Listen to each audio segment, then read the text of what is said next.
Welcome to episode number 41 of the Let's Discuss Gaming podcast. I am your host, Triple J. Joining me is my co-host, Dr. Games 101. What's up, people?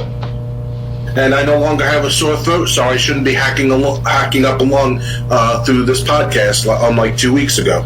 Yeah, you won't turn it into Dr. Birkin from Resident Evil 2. Yeah. I resisted the T-virus.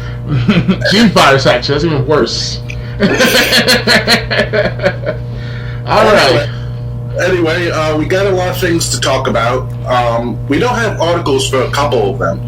And those are the things we're going to start with, if Dr. Games 101 doesn't mind. Yeah, why not?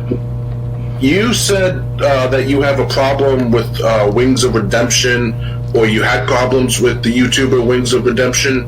Well, if you wanted to talk about that right this second, that would be great to start from scratch. So here's the situation. Someone mentioned, sent me a message, either Xbox Live or through an email, and showed me a video of Wings of Redemption mentioning my name. You'll say, like, I can't take this shit no more. And you'll be like, alright, ban Dr. Games. I don't care about, I'm not race discrimination, I'm just saying ban Dr. Games. That's the statement I heard from Wings of Redemption. And it looks like Wings of Redemption too, because obviously he's white, Caucasian, overweight like me.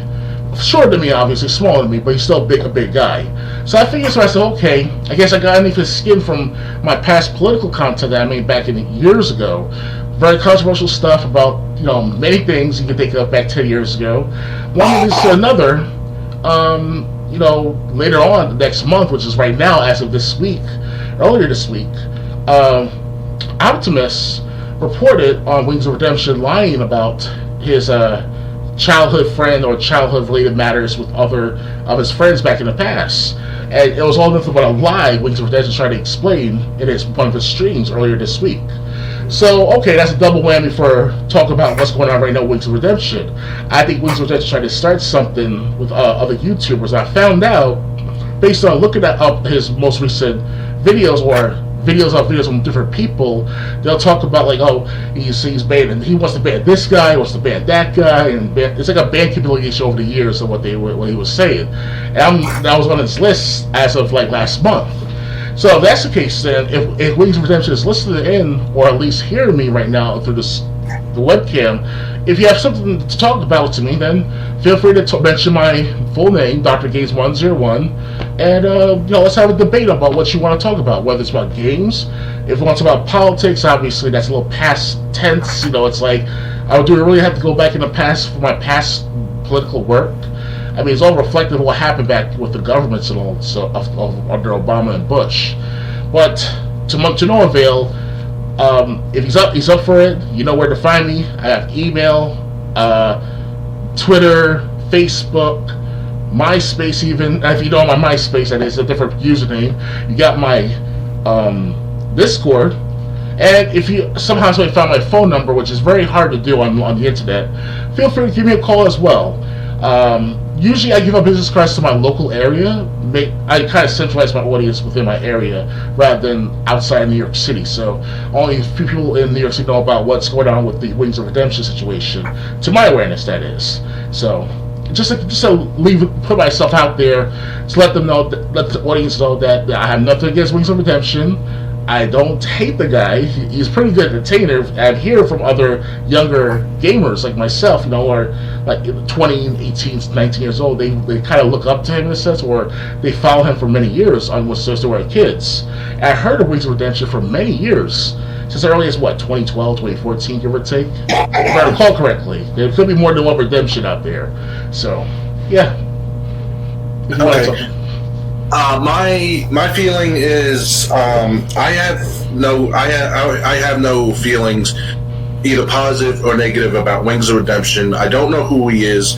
I have heard of him like once or twice on YouTube, but I have no opinion of him positively or negatively. But it's kind of funny you invited him up to the podcast to debate, because I had that problem with someone in my own personal life. I know you tell me don't feed the trolls, but I kind of to feed them after midnight, like the Gremlins.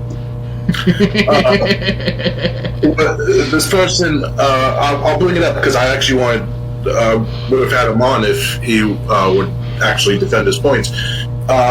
Did you hear the story about like a week ago about some scumbag adult that sucker punched a 4-year-old in New York City? Oh wow! I thought that movie from Will Ferrell was a joke altogether, but this happened in real life. Wow, never heard that till now. Well, okay. Well, the thing is, I went to this guy who he wouldn't let me comment on his Facebook page anymore because I wouldn't buy into his bowel movement dogma. Mm-hmm. But the thing is, I looked at his page and he had said nothing about the incident, and it was like a couple the online websites had reported on it 2 days ago, so it must have happened 3 days ago. Because it would have happened after the. So it's kind of okay, so it's made the news waves, it's heard about it, and this guy who complained to me about kids being in cages didn't report on it at all. He didn't mention a word of it on his Facebook page. Kind of inconsistent. Yeah. So I called him out on that, and he was so upset that I was looking over his Facebook page, and I said, what I was looking for was consistency. Mm-hmm. You had none of that, but yet you cried about kids in cages while Trump was president, but you were totally silent when Obama had the cages during his second term. Okay. That's even one of the papers that would always bash Trump said, yes, Trump did inherit the cages from Obama. Mm-hmm. But of course, this guy didn't want to talk about that. He told me that I'm basically a monster because I didn't think the cop in the Tamir Rice shooting was 100% to blame without anyone else. Despite the fact that the kid was pointing a gun that looked real enough at other people, mm-hmm. and even pointed it at the cops when they showed up. Someone points a gun at you, you're not going to take the time to say, gee, is that gun real or fake? Wow. And the thing is, for anyone who's going to try to bring up that, I'd love to debate them on this. I'll just bring up the facts right now. Okay. They took the cop did shoot the kid once, killing him. They did take it to a grand jury. 23 people hear the facts. They need at least 12 to vote for it to go to a trial, a criminal trial. Mm-hmm. They didn't get the 12 votes. Mm-hmm. So the cop did get fired. They said for something different. And the city did settle with the family, which they shouldn't have. And then they had a retired FBI agent look over the facts. The retired FBI agent looked over the facts and said the shooting was justified. But like I said, the people brainwashed with bowel movement want people to blame the cop and say the cop is 100% to blame. That's obviously the minority opinion with how things happened. I mean, when you get I know cops isn't 100% realistic, but I'll even use it. 2 cops were chasing a woman down. I forgot what sparked the thing. Yes. But she took out her phone and pointed at the cops like she had a gun. The cops ended up taking her down, and one of the cops on camera said she almost lost her life over her phone. Wow. Yeah, people do that when they think there's nothing, when, I don't know about you, but when I played with cap guns when I was younger, we were told, A, we couldn't play with them at night to begin with. Of course. Second, we weren't supposed to point them at anyone that was just walking by our yard. Definitely. Because they think it's a real gun. Especially if it's all black and it has a bang bang sound to it. Yeah, I had one that was black with a white handle. But if you're holding it by the handle, you don't see that white part.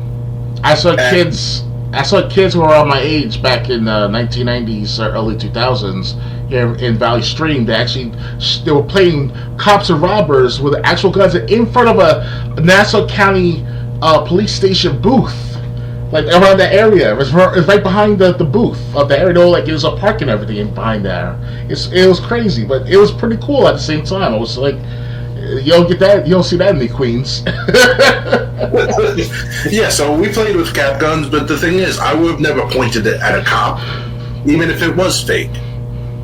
And I think the reason cops were called to begin with in the Tamir Rice case is because he was pointing it at other people, and other people didn't know if the gun was fake or not. Yeah, I see someone I don't know pointing a gun at me, I'm going to assume it's real. You know, make better life choices next time. Now, how old is this Tamir guy or girl? Or is it a guy or girl? It was a guy. I don't know. I'll look it up. Because if he's around his 20s, then he's in and out of jail. I think he was in his teens when he got shot. Okay, so he was a teenager, and I'm sure he must have had juvenile delinquent record, I bet, too. So that's he was 12. Okay, so he's a newcomer. He's actually a kid, actually, like Trayvon Martin. The only difference with Trayvon Martin and this guy you're referring to is that Trayvon Martin was just walking home with Skittles. That being story said he was over at Skittles, and Zimmerman, attacked him, or I think he was a. Well, that's what they say, but yeah, the mainstream, yeah. Zimmerman, I actually watched Zimmerman explaining to the detectives what happened. Trayvon actually went aggressive towards Zimmerman. Okay. Now, Zimmerman shouldn't have been following him, but Zimmerman was basically keeping an eye on him until the cops got there. Right. Again, Zimmerman got too close, but the rest is Trayvon's fault. And anyone who wants to come on here, I'll be happy to debate you in any of these cases.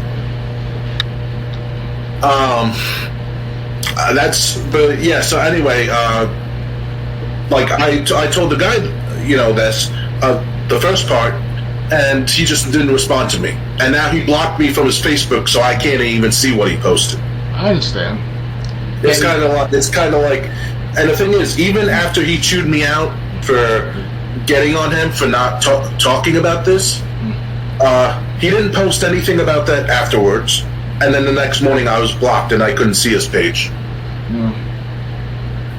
Is this user a well-mentioned YouTuber by any chance, or he's like a Facebook follower that's popularized?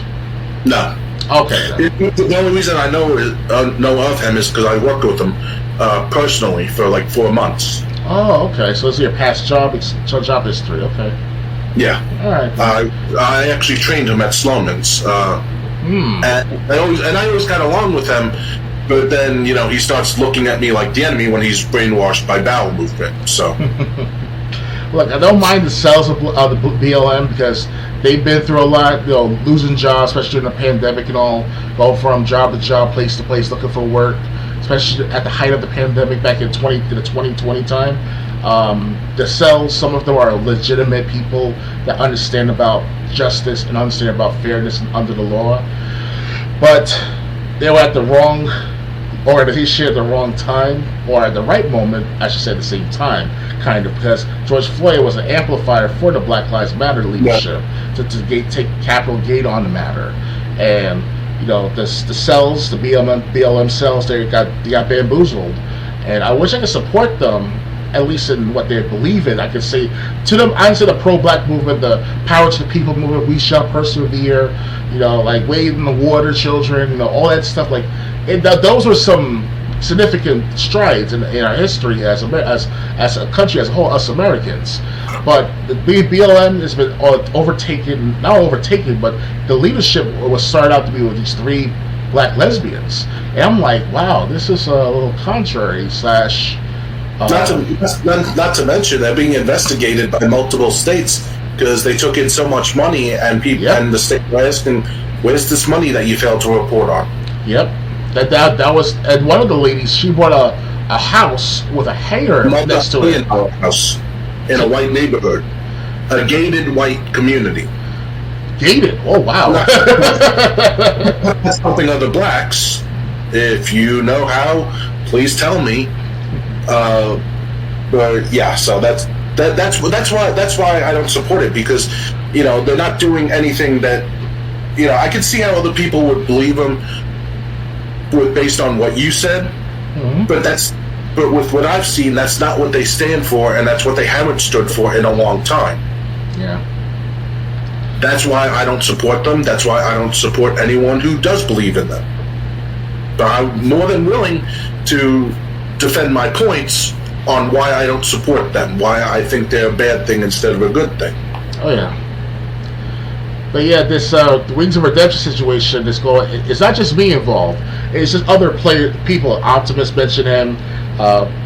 Talked about all this about the lies and deceits of Wings of Redemption himself, about his family and friends, and it was all staged. He tried to explain to his audience.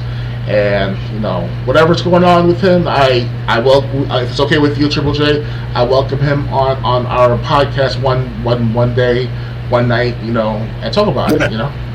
Sure. Anytime he wants to come on, just create an account on Discord. If he doesn't have one, I'll add him to the buddy list, and then he can join us, and you two could hash it out.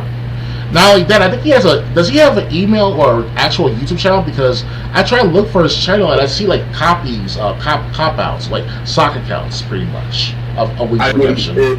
I assume he has a YouTube channel. I don't know what would be the real one. Yeah, that's the problem. So he made himself to be that way. That's why.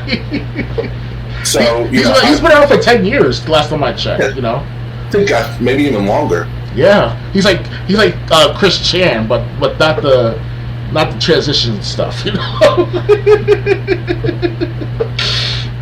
got FPS Doug, Chris Chan, who else? Wings of Redemption, and all these people. Fucking Angry Video Game Nerd, all the old school YouTubers and stuff. Things have definitely changed in today's world, So yeah. Anyway. Is that it? We're ready to move on, or? That's it, yeah, for the time being. Alright, the next thing I wanted to bring up, which we don't have an article for, WWE 2K22. I think I saw the trailer of it not so long ago. It's not so much the trailer, it's so much, what I really saw, I was on YouTube, I saw a video of someone playing the General Manager mode my GM mode for a half hour. Okay. I watched 15 minutes. Honestly, after that trailer, I would rather play GM mode from SmackDown vs. Raw 2007 or 2008 instead of 2K22. I'll compare and contrast so you can see what's so bad about this new one as opposed to what we got with the old games. Mm-hmm. 2007 might, and the thing is, before I go on, you have to decide if 07 or 08 would be better. 08 had the ECW brand that you could pick to control, but 07 had wrestlers like Rob Van Dam and Chris Benoit. Oh, yes. So, you got, and 06, while I never tried it, it did have a GM mode, but most people blamed it for being like bare bones, just a lot of text. No voiceover. It wasn't really voiced over except for the cutscenes. But the thing is, most people were like, when they talked about it in 06, they were like, "Yeah, this is good for a building block. It's good for a foundation. We need more, though, especially in the sequels." Okay, so 07, 08. First off, like I said, there's no cutscenes. In 07, you would see like Vince McMahon talking to Jonathan Coachman or Shane McMahon. This might have been 08, or Tommy Dreamer, and Vince McMahon would be like, "If you fail, that makes me look bad." And then I think 07 had the ceremony where the general manager of the year would get a trophy. Okay. And the failing general manager would almost be fired.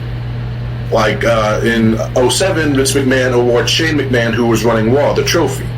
Theodore Long starts to take a slow exit, and Vince McMahon's like, "You're still here? You must want me to fire you!" And at my sight before I do fire you. What I like, especially in 08, was the post-WrestleMania draft. Depending on how well you did, you would lose after WrestleMania. You would lose 3 wrestlers, but you would gain 3 wrestlers. And if you did really good at WrestleMania or like promotionally, you would get like 2 really good picks.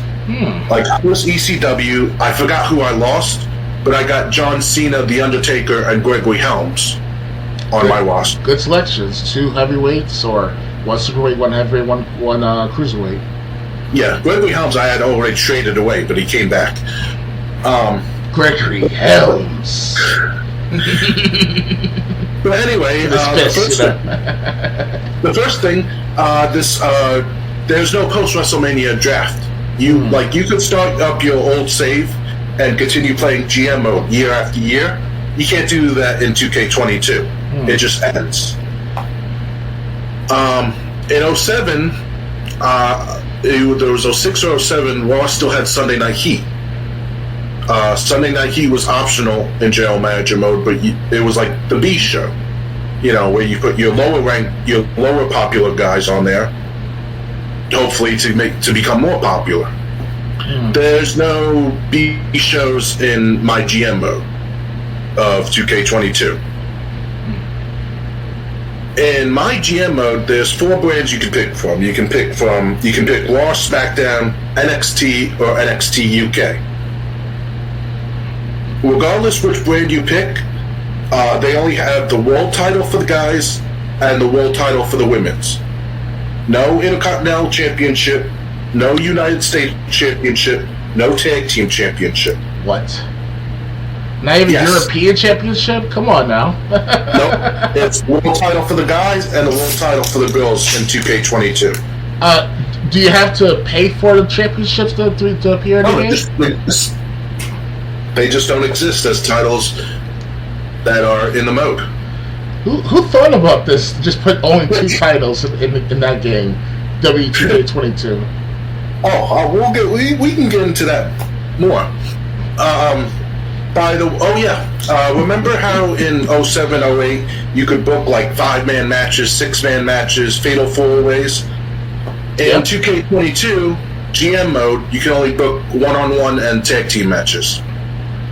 That sounds like the Xbox game WWE Raw from 2002. I mean, I remember that game. I played at the GameStop, or it was called Funko at the time, You played it with me. I think the video's still on Daily Motion. Oh, well, that's later on. That's in 2016, give or take. I'm talking about like when I was like 14, 15 years old. That's what I was at that same exact GameStop that was in the first floor of the mall. I actually also got the Fear 2 game later on. But that's another story. But the Raw game, the 2002 Xbox game, that was just bare bones too. It was good to play as a young guy like me. So I'm like, I like this Raw, Triple H, and Undertaker, Kurt Angle, The Rock. Those big guys in wrestling. All well and good, right? But then the selections are nil. They're like bare bones, like you said, with WWE 2K22. To a point where it's like, I think I'm just going to rent it at best, and that's about it. Yeah. And I haven't played it since. That's the only first and last time I played Raw, well, up until 2015 with you. And that was okay too, experience because I played with you. But at the GameStop, I was like, it's not going to sell well. Yeah. They do have a new thing where, like, you can pick a choice to be, like, one of 5 different general managers. You can be Adam Pearce, Sonya Deville, Stephanie McMahon, Shane McMahon, and I think there's another one that you can choose to be. Or you can be your own, or you can be a creative general manager and get involved in shows, interfere in matches. Triple H, the person that did this video was playing as Stephanie McMahon. Mm-hmm. And Triple H was giving her objectives like, have your 2 top guys in a tag team match against each other. Okay, that's fine. Oh yeah, by the way, the matches, you can only book 3 matches for your show. That's it? 3. I'd say 5 or 3. Raw versus SmackDown versus Raw gave us like 6. And that was with 2 promos also. SmackDown versus Raw. You also get 2 promos in this, but you can only book opening match, a mid-card match, and a main event. They try to dumb it down for the younger players for some strange reason. don't know why would they do that, because the more the merrier. Not only the more is good, but also the quality of it is good. I love SmackDown vs. Raw 2006 the most out of all SmackDown games. You know why? Yeah. Because I still have that game. I have that the Superstar pack next to me on the desk, and I kept it for collection reasons. And last time I played SmackDown vs. Raw 2006, I was doing general manager, and man, even though I sucked at it, it was a good experience. I could relive what happened with Undertaker and Kurt Angle, Triple H versus The Rock, the Hell in the Cell six man match with Kurt Angle, The Rock, Rikishi, who else? So-called Steve Austin. Like, I can relive that back then. Oh, sure, I won't gain ratings the next night, or next week, I should say. But I did a good job trying to maintain some kind of spruce of the matter, Yeah. So anyway, also there's no storyline writers to buy like you did in SmackDown vs. Raw. Wow, that sucks. When you buy wrestlers to be part of your roster, there's only one price that each wrestler has. Like, if you say you wanted to put Batista on your roster in SmackDown vs. Raw, you could pay him for 5 weeks, for 3 months, 6 months, 9 months, and a year. You had like 4 or 5 different options with how much you would pay him total and how much you would pay him each week, depending on how much you were paying him total. You don't have those options here in my GM 2K22. It's gonna be a flop, this game. Yeah. Oh, it gets better. The pay-per-view, the first pay-per-view, because Vince McMahon has lost his mind, was in GM mode, is WrestleMania Backlash. That's the name of it. You cannot change out the events in GM mode. Wow. Now, this was in Universe mode and not GM mode of the past, but like in Universe mode, you could play. I could take out, say, Hell in a Cell, and I could download a custom Halloween Havoc arena and put Halloween Havoc in my October pay-per-view slot if I wanted. Okay. You can do that really almost any month with any pay-per-view, especially if you have the online accessibility to download arenas and stuff. You can't do that in this game. In GM mode, I should say. Tisk. So yeah, and it turns out that they really didn't add too much. The one thing they added was a My Faction mode, which is microtransactions. Basically buying card packs, trying to put together the best faction. The more money you have, the better. Yeah, that's what they spent all their time adding in. And GM mode is just a shell of what it was in the SmackDown vs. Raw games 15 years ago. Interesting. And also, like, they have Universe mode where you can either where you can book the whole company, or you can just focus on a single wrestler and you only see the cutscenes that pertain to the wrestler you pick and wrestle in their matches. It's basically being a wrestler in Universe mode instead of controlling everyone. Like I said, if you really like the general manager mode, just get Total Extreme Wrestling 2020. It's $35, and with the mods, you can pick wrestlers from any time. You could control company from any time, and you'll have a lot more options of what to do than 2K22 is going to give you. You know what TEW should do? The Total Extreme Wrestling. What they should do is modify to a point where it's easier to put your old favorites, organizations, old favorite wrestlers into the faction or into the roster of your choice, and have the style of like a GM, like we did before with Thanksgiving from last year. And that would be great right there for myself as a beginner. Cause I can modify.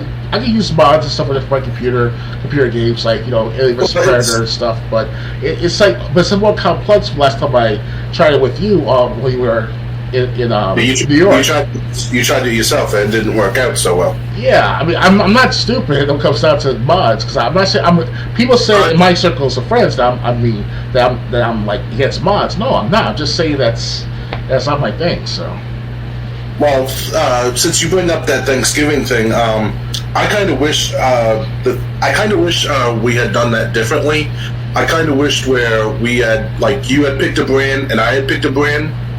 So, like, you were on Heat, I picked SmackDown and Velocity, or vice versa.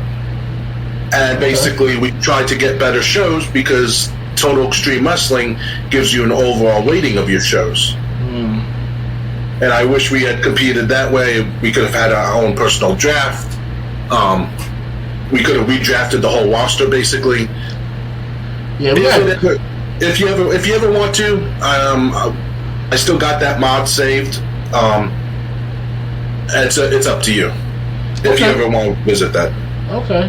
I would like to, if the makers of TEW is watching this, if they ever watch this, that is, it'd be nice if you guys could make it compatible and easy for beginners like myself who are not up to par with today's mods. Because I'm so old school. I'm like 2001, 2002 with like Alien vs Predator and Hitman 2 and stuff like that. The Hitman 2 from 2004, 2003 guys. So it's like that's how far back we're going. So I'm old on that part. Well, I think the problem is I don't think it's anything they could do game-wise. It's just, I not grew up. This was in high school when I first discovered it. Thanks to Mike G, I think. Okay. Extreme Warfare Revenge was kind of like a much more bare-bones version of Total Extreme Wrestling. Then Total Extreme Wrestling 2005 came out. Then 2007, 2008, 2010, and they kept adding in more options each time. Now, I've only played 05 and 2020. Mm-hmm. The other versions that came in between, I never even touched. But again, the Great Dog Software, who I think made the game, they don't have anything to do with the mods. Okay.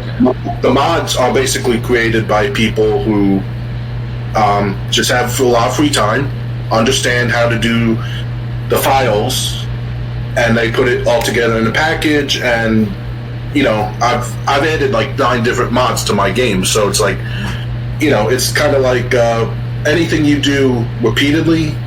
It's like tying your shoes. When you first learn to tie your shoes, first time you probably had no idea what the hell you were doing, just like me.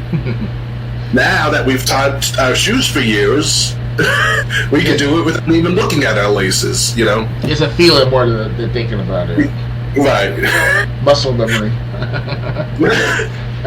Right.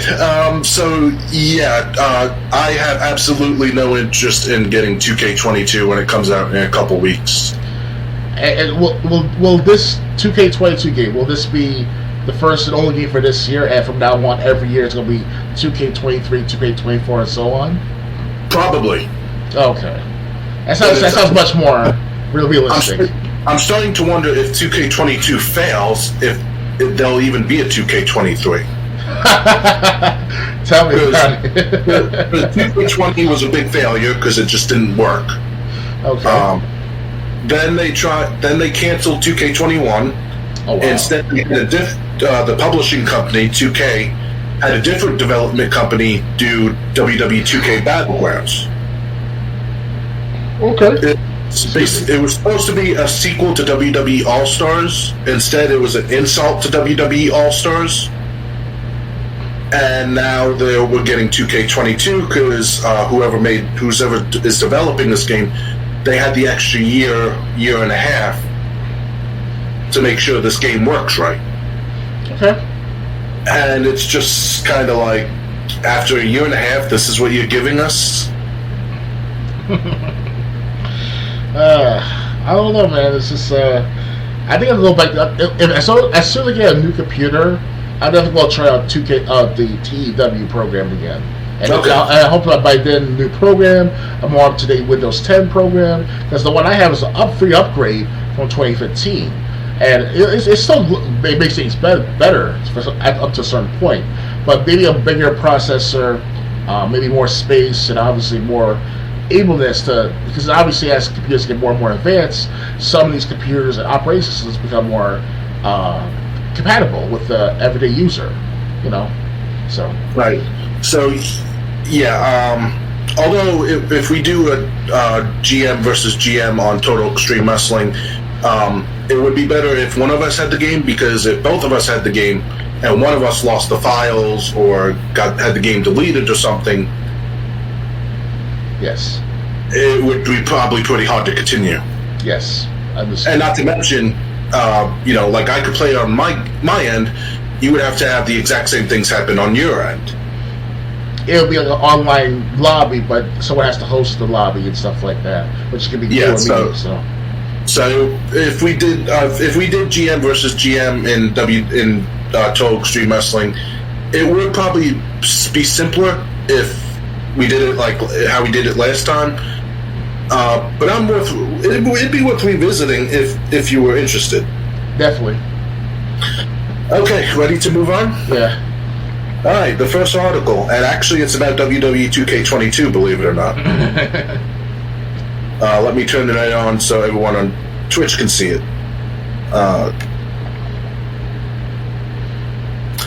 Machine Gun Kelly will be a playable character in WWE 2K22. Rapper Machine Gun Kelly has hopped aboard the hype train for WWE 2K22, serving as an official partner by providing his music and shaping the game's soundtrack. He's also set to become a playable superstar himself. 2K has announced that Machine Gun Kelly will arrive as part of a post-launch content pack, with no release date set yet, so don't expect to do this to him on release day. Kelly serves as an executive producer on 2K22's soundtrack, helping curate its tunes, which include the following: Concert for Aliens by Machine Gun Kelly, Body Bag by Machine Gun Kelly featuring Youngblood and Burt McCracken, Protect Your Neck by Wu-Tang Clan, Iron Fist by Motorhead, Say Cheese, the live NXT version by Poppy, Typhoons by Royal Blood, Happy Song by Bring Me the Horizon, Heartless by The Weeknd, I Don't Want to Be Blind by Turnstile, the final episode, Let's Change the Channel in parentheses, by Asking Alexandria, and Hollywood Sucks by Kenny Hoopla. I know it seems weird, but Kelly is a known wrestling fan, has made several appearances on WWE programming over the years, so the partnership makes sense and must be pretty cool for him. I just want to know what his overall rating and moveset would be. Also, does this open the door for Bad Bunny to join the roster? Because I would unironically be down for that. Speak for yourself. 2K22 arrives March 11th, PlayStation, Xbox, and PC, and they have a list of confirmed superstars. Okay, I really can't trash this, because if you remember WWF SmackDown Just Bring It, Fred Durst was playable. Yep. Yeah, either you had to use Game Sharp or you had to unlock it through a constant story mode play, so. Actually, you unlocked them in Slobber Knocker mode. Slobber Knocker. That's the one with every person after you pin them or make them submit, a new wrestler comes around and you got to continue over and over until the time runs out or that you are knocked out or whatever. Right. Okay. Yeah. I think you had to do it as The Undertaker. You had to hit like 18 or something in 10 minutes. 10 minutes. Oh, okay, that's the cheat code.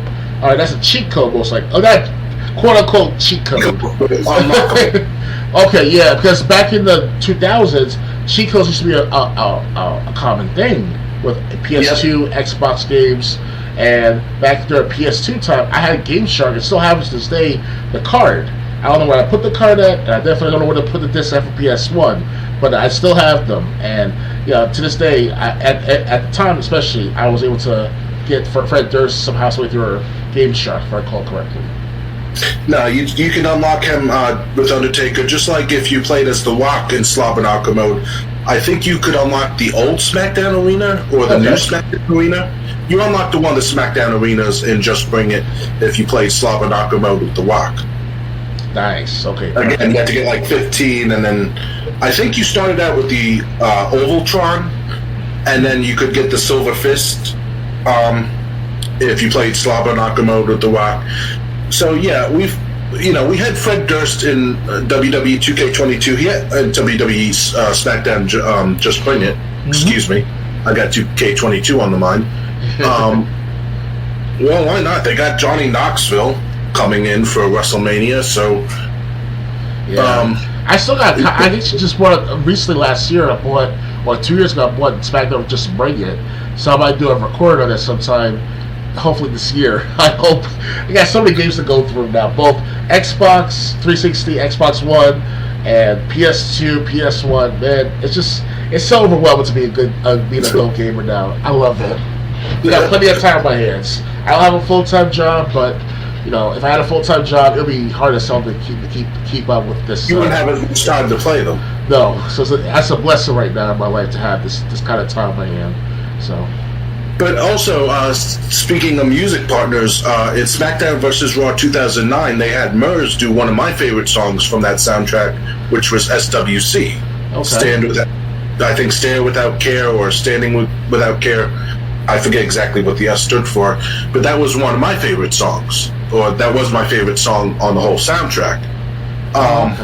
So again, but the thing is, I'm starting to wonder, is this going to be WWE 2K22, or is this going to be Celebrity Deathmatch 2.0?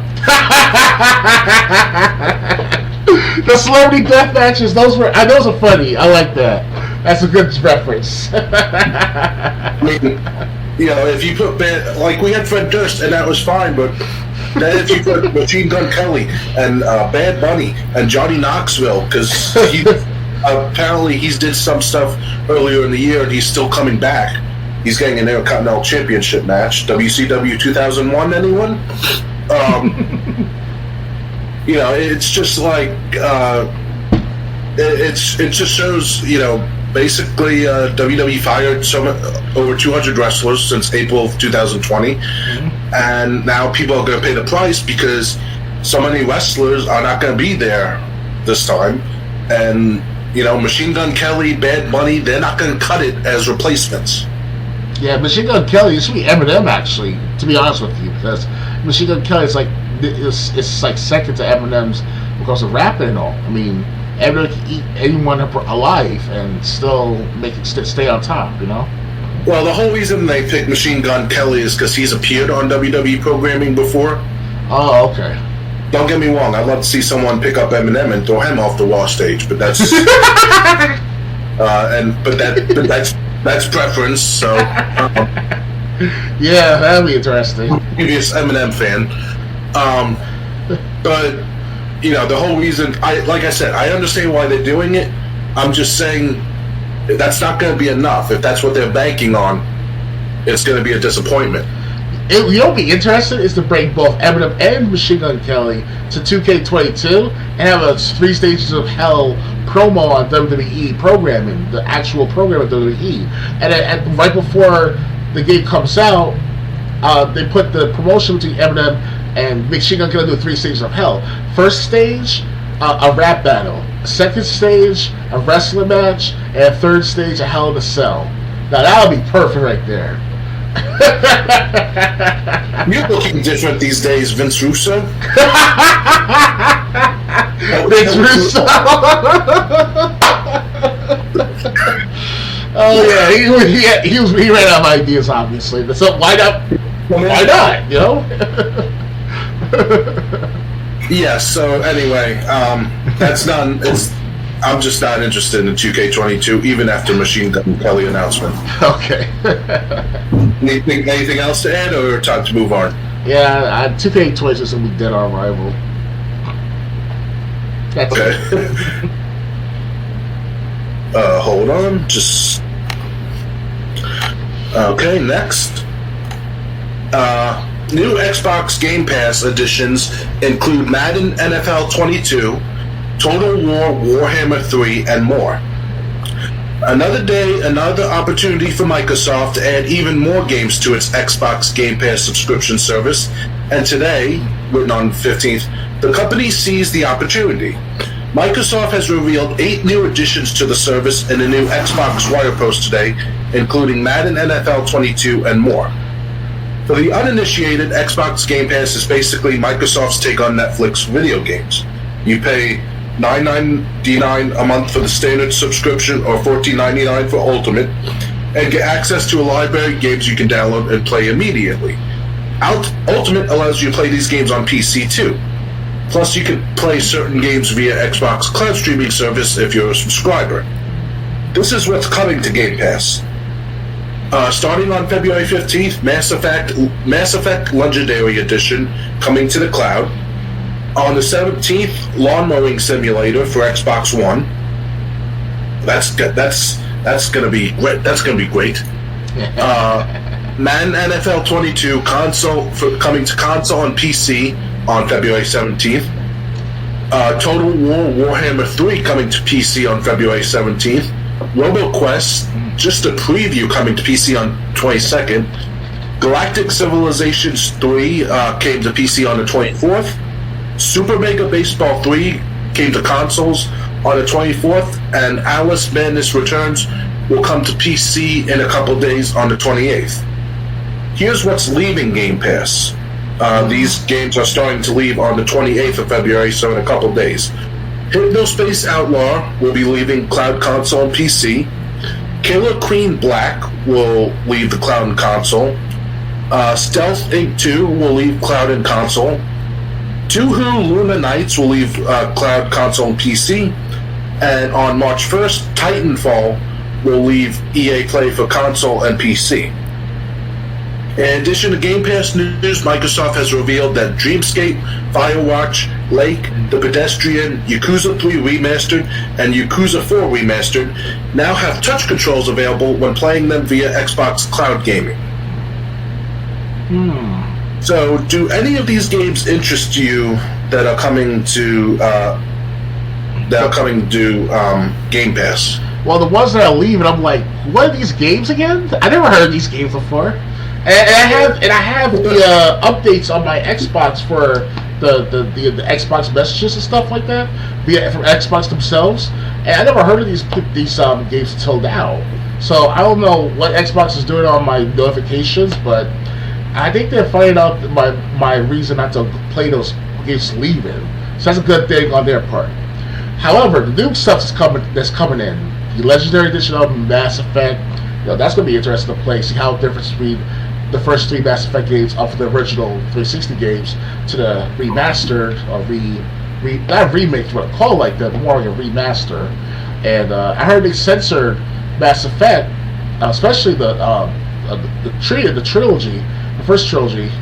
They censored these women having shown off their butts, not butts, but nudity is definitely a big one, as well as the way the angle of a certain character is set, where you see a cleavage, or you see their butt in some way, like Tracer's butt from Overwatch, something like that almost.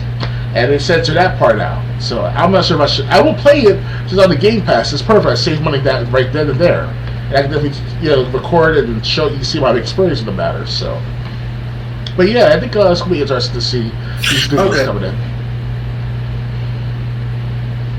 Well, I watched Angry Joe's review of Madden 22 when it first came out like 5 months ago. The glitches in that were just god-awful. They said like a house would appear on the actual football field, and it just looked like they were creating the game because they had to. So yeah, none of these games that are coming interest me, except maybe the Mass Effect one, the Legendary Edition. Because I'm guessing that also has the DLC with it. Super Mega Baseball 3 would also be something I would try out if I had a Game Pass. The rest I have no interest in. Yeah, and I heard the last 5-6 Madden games of NFL games. I don't know what they were doing, especially when looking at Angry Joe's reviews, like you watch his too. It's like he's telling the truth. They got rid of manager mode. They got rid of ways to change colors of certain schematics of your team or something if you want to create your own team. If they still have that option, that is. They even got rid of the halftime show. One of my favorite things about playing Madden 10 was the final point. They actually had someone hosting a halftime show. Oh, so it's like Bruno Mars or a Madonna, like something like that? No, it wasn't. No, it wasn't that type of halftime show. Okay. It was just some announcer. It was just an announcer like, look at what's happening at games around the league, and then they would go over other games, and then they would go over the best moments from your game so far. But presentation-wise, it felt like a halftime show. It was a analytical, statistical halftime show. Like John Madden is right then and there during that moment, talking about the game and all, and during halftime. Yeah, so I mean, and it wasn't grandiose, but it was enough. Yes. I apologize if OBS is messing up. It's having problems connecting. It does this to me all the time. It's okay. You're not the only one. I can barely. I hear you still, but there are times when you skip or you jump a little bit in your voice. So it happens on my end too sometimes. Right. Well, anyway, so Madden, I'm not a big fan of. I'm sticking with Madden 19. That's the latest Madden I have. Like I said, Mass Effect Legendary Edition, I think that comes with the DLC that was originally released for the 360 versions. So that would be great to play, as a whole package. I played Super Mega Baseball 2. I had problems with it, but I would wonder if they fix those in Super Mega Baseball 3. And those are the only games I care about. Okay. Yeah, and I'm hearing, speaking of NFL again, the NFL games Madden. John, as obviously you already told in our last 2 podcasts ago, I think it was, that John Madden passed away. And now it's going to be the year of, it's a make it or break it for me, for me as a former NFL fan and also, follower, I should say, and gamer. Because back in the 1990s, Madden was all over the place in the 90s and 2000s with the Super Nintendo, and later into Xbox and PS2. It was getting more realistic every single year. It was getting better and better and better up until 2005. That's when it started to mess up a bit here and there.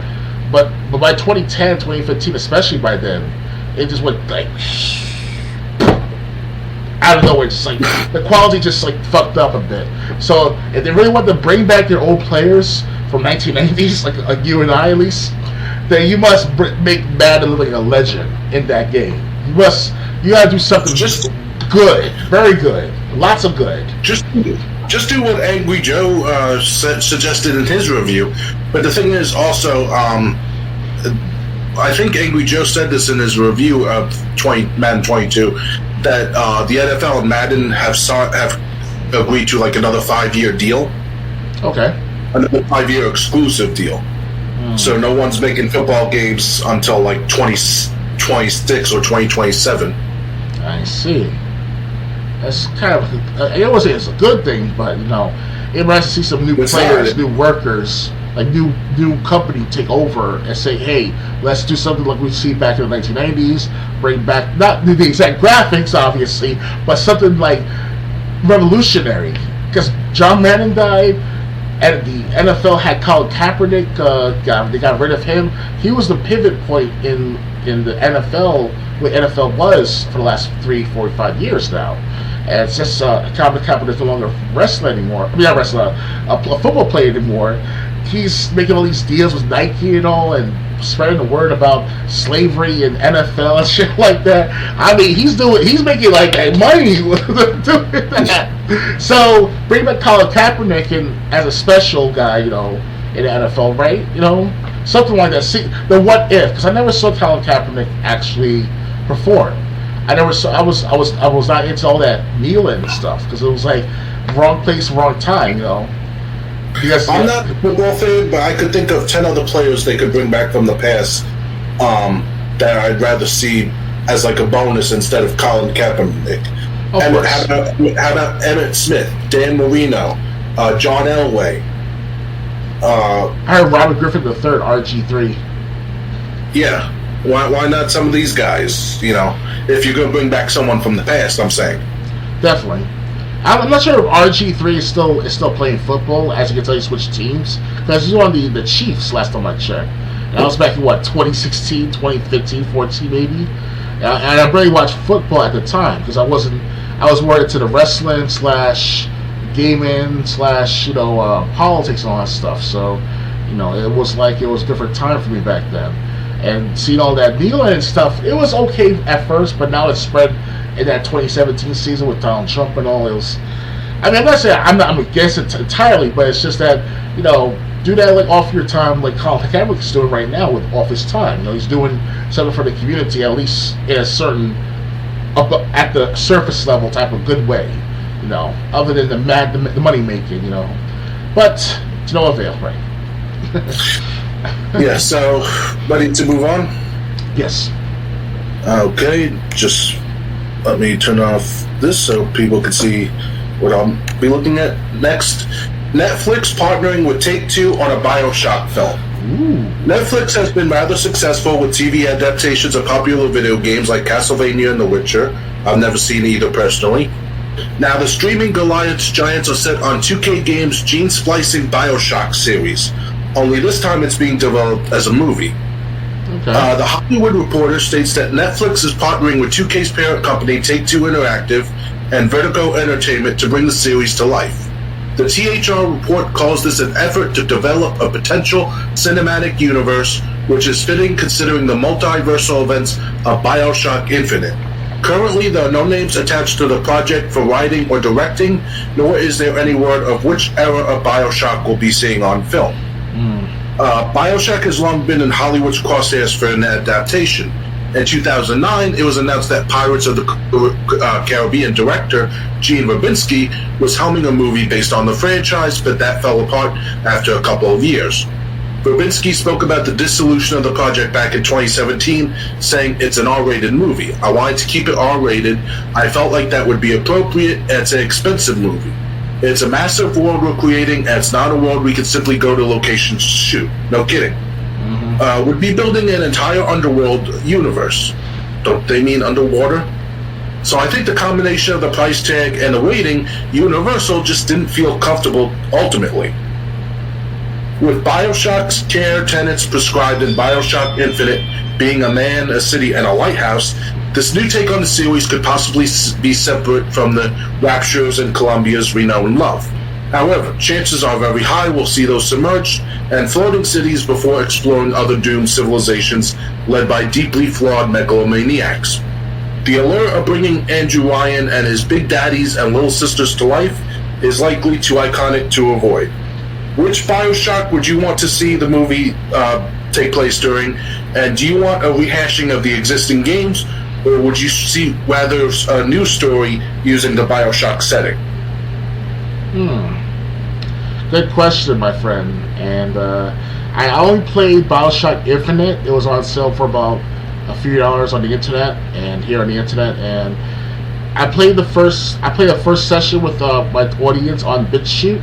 So I just want to see my experience on my first session with BioShock Infinite. You go there, and it was good at first. It was about religion, and BioShock Infinite was also in regards to the 2011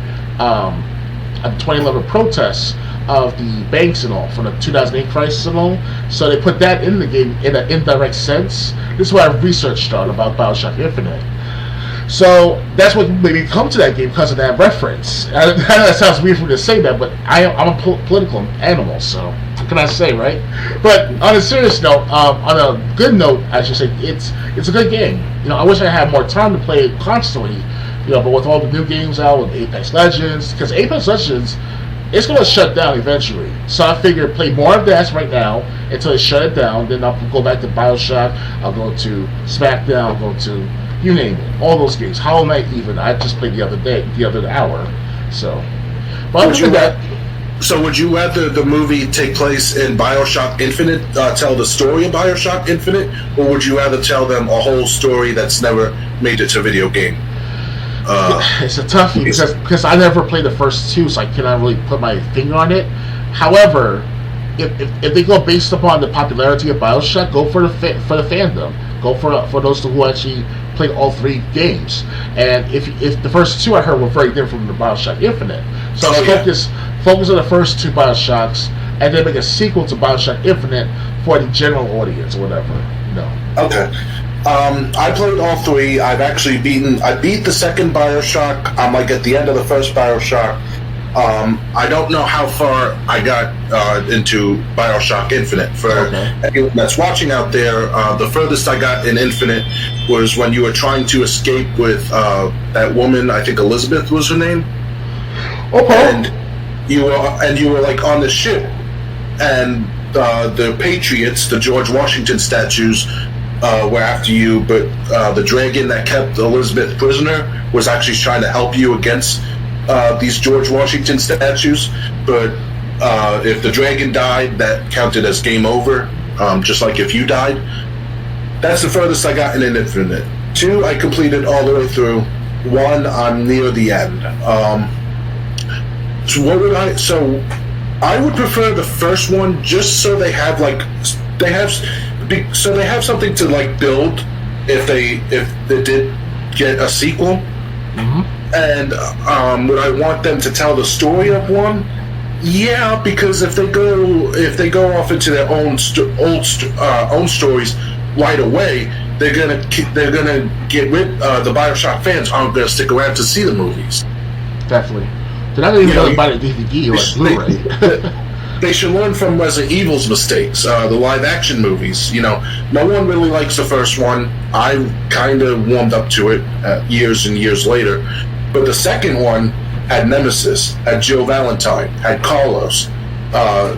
That's the one that won me back to watch the live-action ones again. Don't forget the actor Mike Epps. He did a good job in Apocalypse as well. He's not part of it, but he still the movie version was good. So anyway, it's kind of like if you're going to add something, I would rather you stay with the characters and the stories that everyone's familiar with. You can still change some things, but don't do what Resident Evil did. The director of Resident Evil even said in extra, the reason they changed the whole mansion and made it all the underground facility, they said, if we did the mansion from the game, people who beat the game would know what was behind every door.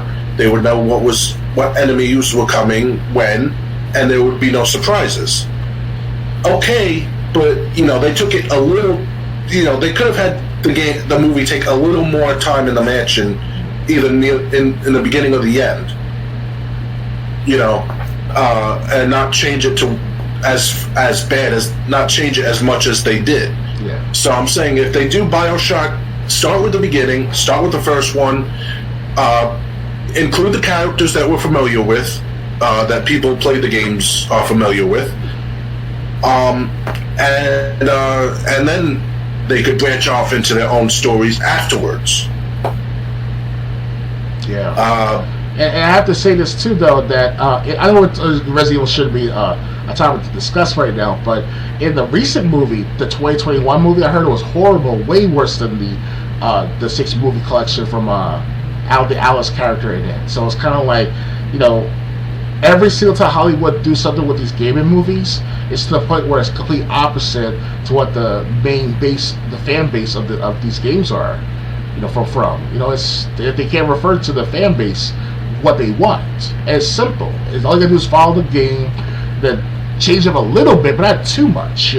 Make it look familiar to the fans and the newcomers and myself, or at least the general audience. At least they will say, "Oh, okay, let's try the game to play when I see this movie. I'll watch the movie. Oh, the movie's good. Let me play the games. All 3 of them, like me.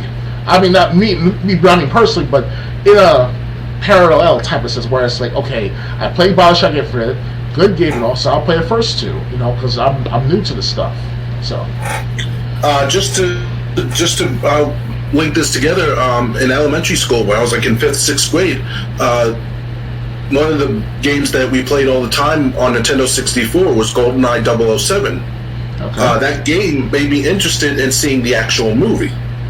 Mm-hmm. So, and I do like the GoldenEye 007 movie. Most people don't like Pierce Brosnan as James Bond, my mother included. Oh wow. Yeah. Okay. And it was interesting too. That was my first ever 007 movie as a newcomer to the series. So years later, as of like 5-7 years ago, they had a 50th anniversary collection with a Skyfall DVD included. It was like it was all the 50 years worth of movies collected into one up until Skyfall. So far I'm up to Octopus. I finished watching that. So pretty interesting stuff there. To go back to that particular movie series and watch the old stuff like Dr. No and all.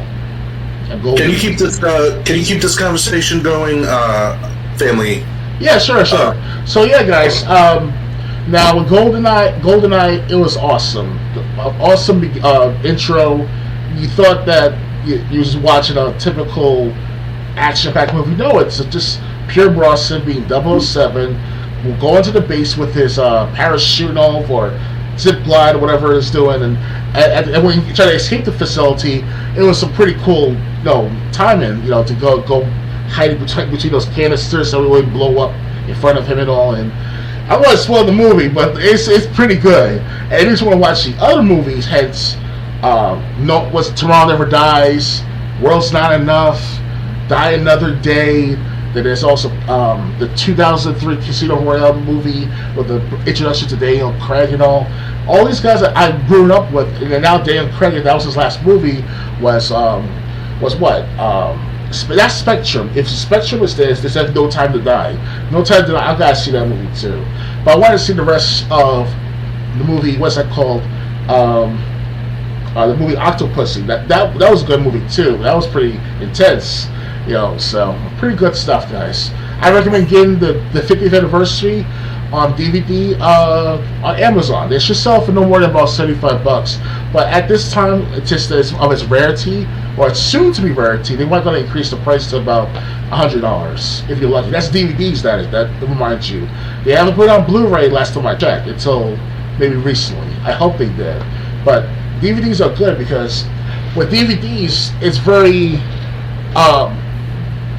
malleable or compatible with most devices. Your PS2, your Xbox, well, if I remember correctly, your Xbox, the Xbox 360, the Xbox One, the PS3 and 4, and the Blu-rays. And you can play DVDs at this time, or back 10 years ago, last time I checked.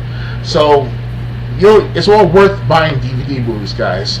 I know that it's all old technology, but you can do anything with DVDs. You can rip, you can add, especially if it's a DVD RW, because those are rewritable. If it's DVD R, it's only made for one use, one etched into. So make sure you be very selective and very wise with what you put on that DVD that you're about to burn.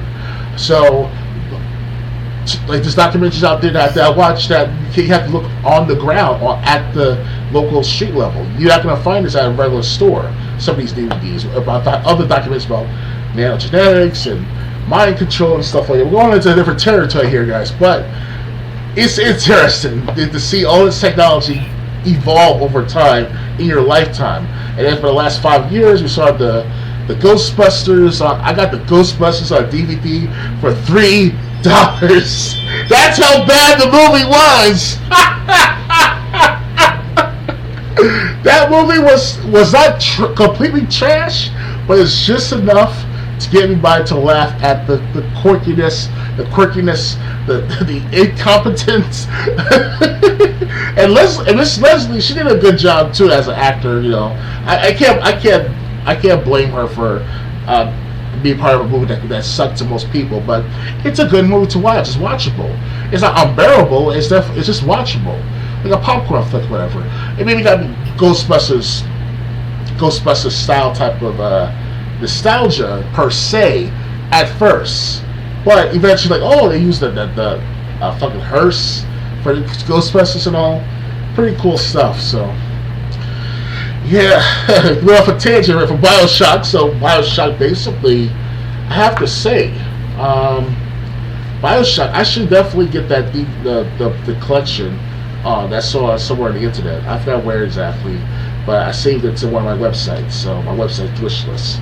You can see my wish list on Amazon, stuff like that. On my main page of YouTube.com / well, it's not actual. I can't really spell out the channel. It's a gaming channel, as you can see. And my wish list has like all sorts of things, like computers and DVDs of WrestleMania and stuff like that. It's pretty cool. I'm trying to express out there to today's world that what I went through when I was young, and it might be a nostalgia to some people out there. So please check it out on my wish list if you can afford it.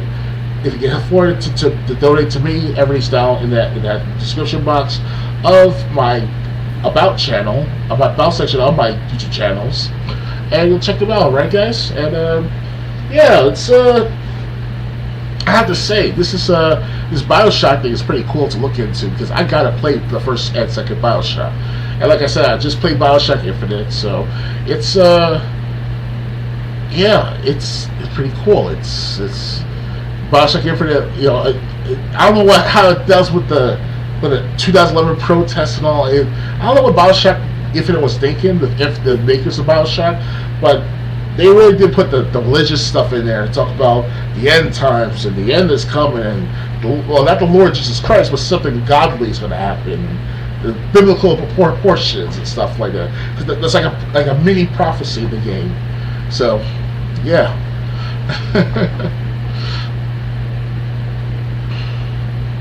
Give Triple J a chance to come back. He's taking care of something with his personal affairs. And let's see here. But yeah, getting back to the point with the good old new Xbox Game Pass editions that Triple J mentioned earlier. He talked about mentioning of Warhammer 3, Total War, Warhammer 3, and other like the what's that called? The Mass Effect Legendary Edition. And I have to say, will definitely try out Mass Effect 1 Legendary Edition, see how it is. I prefer to play the first Mass Effect on the 360 that I got games with gold with many months, if not years ago. And I still haven't just beat the game yet, because I don't know where to go to in that game. It's not too confusing, but it's the point where it's like, I have to be all over the place looking for stuff or doing stuff, and try to collect those machine things they type and stuff. They have to collect those nodes, or they call them, and so that's pretty cool right there. So yeah. Sometimes, guys, we'll just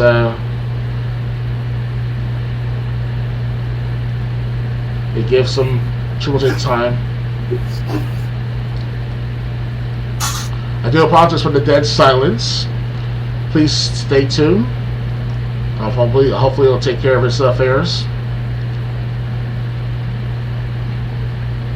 Being an adult gamer is not all fun and games, but it's worth being an adult right now, even to this day, because you have all the time, not all the time in the world, but you have just enough time just to play enough games, and you can afford playing these games too. But with the newest way of buying games now on Xbox Live, you can now get the games with gold. It started as early as 2013, and back in it was 2013 of November, August, September, October, give or take. And since then, they did the games with gold.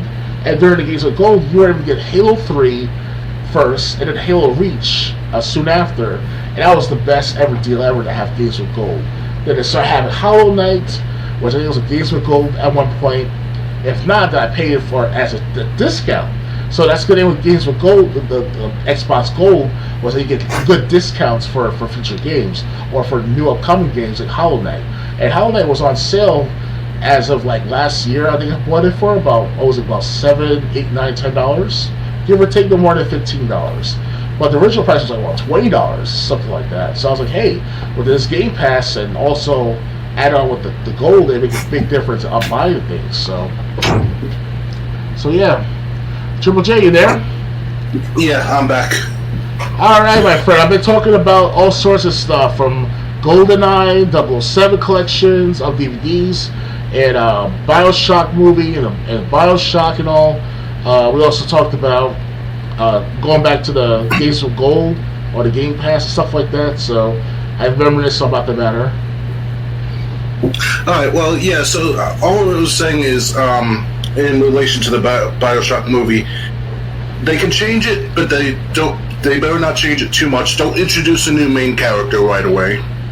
Save that for the sequels if this movie does well. And also, I would like them to start with the beginning, because that way they can go. Well, I should say the beginning. Start with the first game. Because I feel like if they start with Bioshock Infinite, even though that took place before the first two Bioshocks chronologically,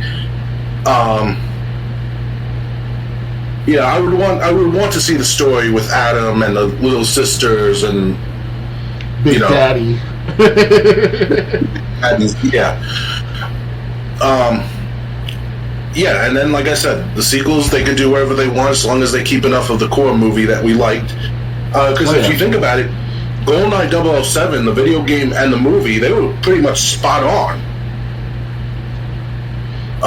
Maybe they added in a couple extra levels, like James Bond didn't have to do service in Bunker 2 twice. But other than that, the movie was not. The movie and game were pretty much the same thing. Yeah. And then they had the bonus levels, which were bonus levels. So, anyway, ready to move on? Definitely. Yes, indeed. Okay.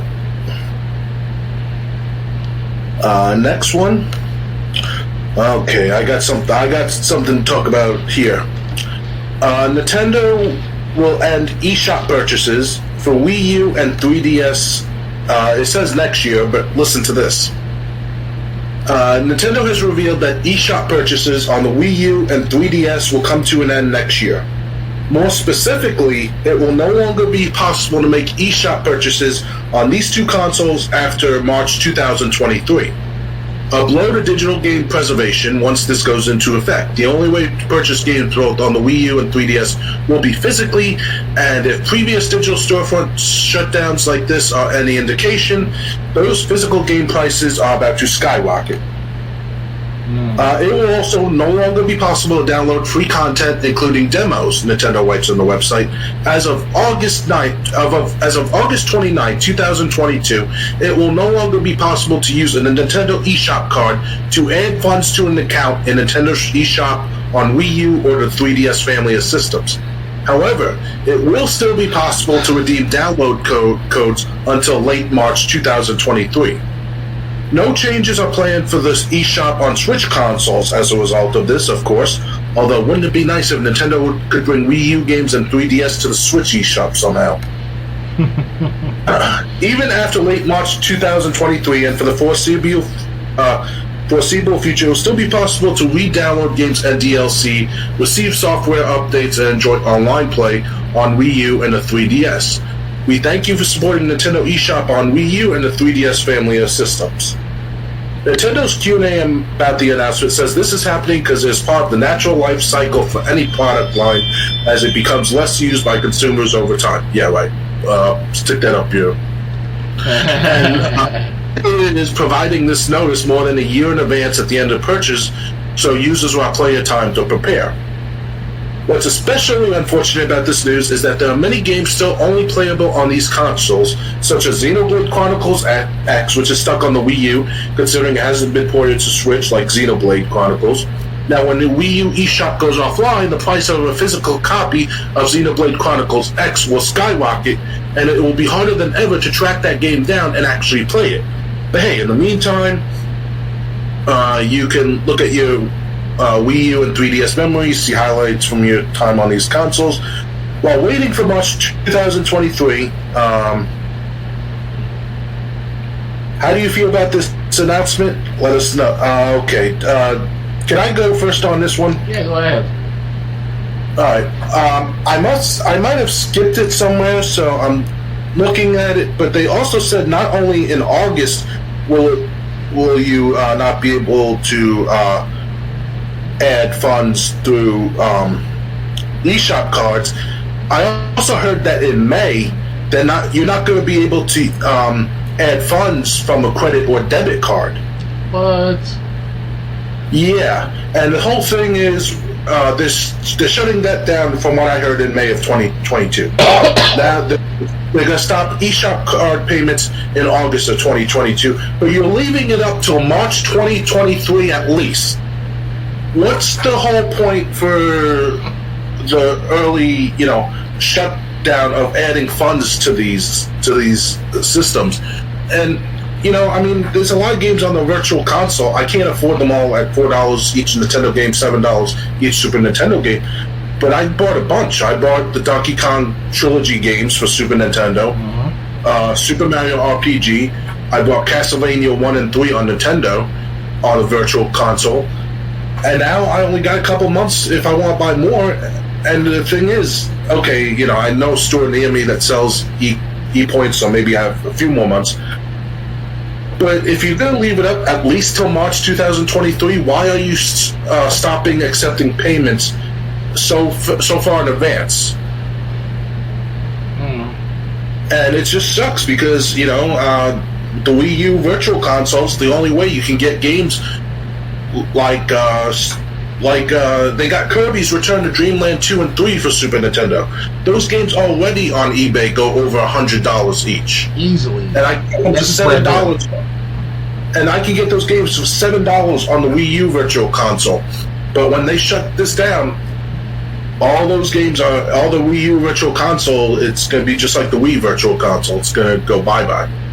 And it's pretty much going to be like a husk after a while, because if you can save it as well as possible, these games on your console, good, that's good, right? But what happens if you have a flood in your apartment or house or whatever, or something happens to the power and you can't turn on the power on anyone, the Wii U? Well, the power outage thing, you would just have to wait till power came back. But I'm talking about the power within the console, like the C mod, I think it's called C mod battery or mod C battery. I don't know if that's actually in the Wii U, but the thing is, I heard that Nintendo does have a support hotline. So, like, if you bought these games and like your console breaks and is unplayable, you can get a replacement. I don't know if I'm assuming they could put the games that you already paid for on your account. Back too. Again, that's just hoping. I wouldn't want to try that, but yeah. If something happens to my Wii U, I could say goodbye to the Donkey Kong Country games and the Castlevania games. And it's just, and like I said, there's no reason to shut down payments in May of 22 with credit and debit cards, in August of 2022 with eShop cards, if you're going to keep it up till March of 2023 at least. And guys, we're still in a pandemic. Inflation is through the roof, probably worse than it was in the 70s and in 2008. And this is when you're going to choose to shut down the console when people are having the hardest time probably in the last 40 years to afford shit? Yeah. This is when you decide is the best time to shut down the store? Morons, I tell you. It's not about money anymore. It's about a power play between the fans and the makers of the games, or not the total makers, but the big wigs, the executives, the shareholders, the corporation. Is all about making that short-term gain, squeeze the player base to a point where they have to have no choice but to buy these before the March of 2023, and then they'll make millions of dollars within like a year or two and boost up their portfolio of revenues that makes them matter, and make profits too. So yeah, so it's just I really hate this. Like I said, if they were shutting it down because they had to cut costs, and they said, listen, we're not making enough money to warrant continuing this eShop, okay, I could understand that. It's a business move. It's unfortunate, but it's business. But this is just, how do I feel important? Shut something down.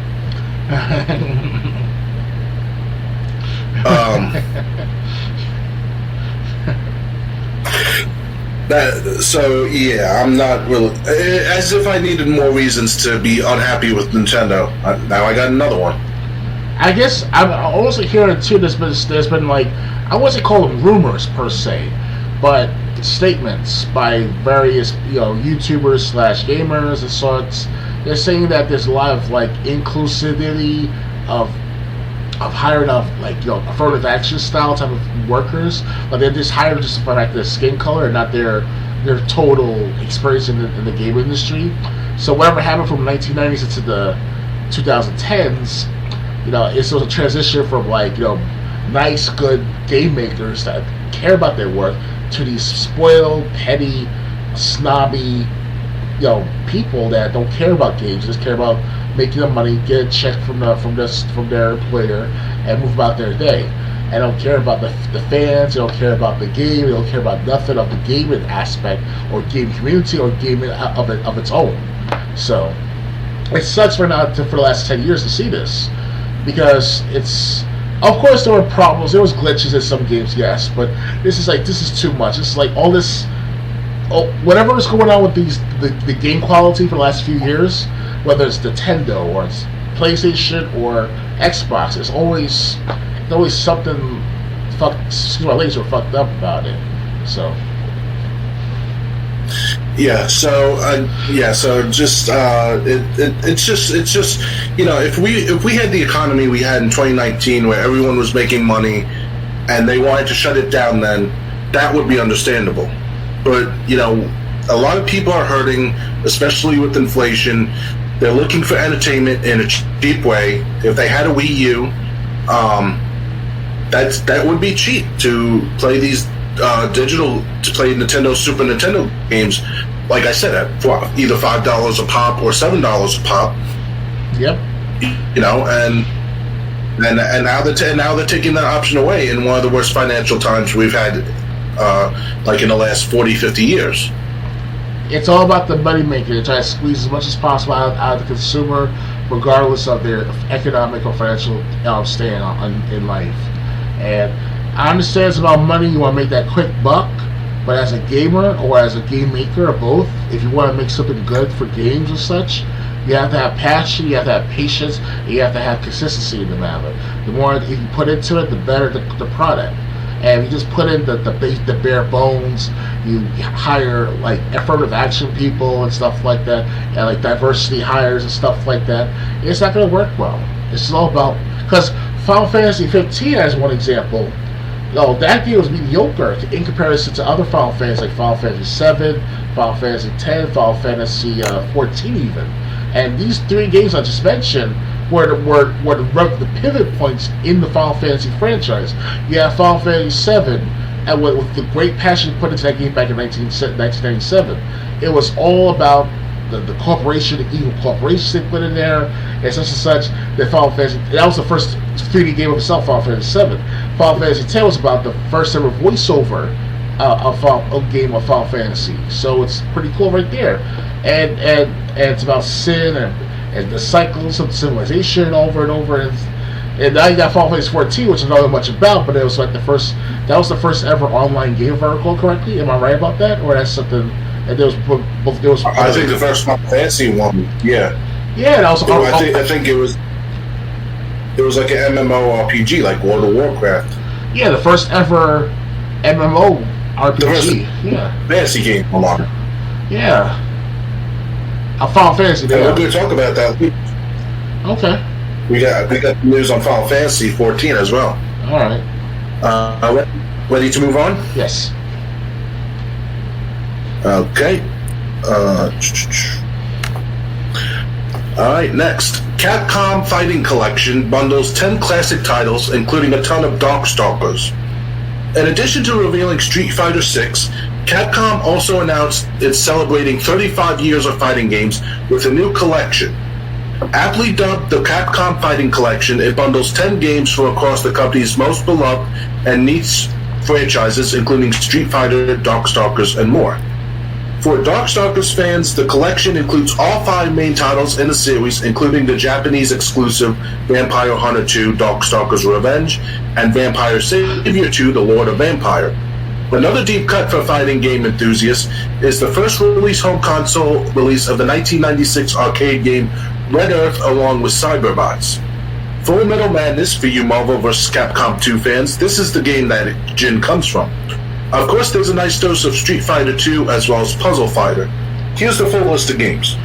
Darkstalkers the Night Warriors, Darkstalkers Revenge, Vampire Savior, the Lord of Vampire, Vampire Hunter 2, Darkstalkers Revenge, Vampire Savior 2, the Lord of Vampire, Red Earth, Hyper Street Fighter 2, the Anniversary Edition, Super Puzzle Fighter 2 Turbo, Super Jet Fighter Mini Mix, and Cyberbots Full Metal Madness.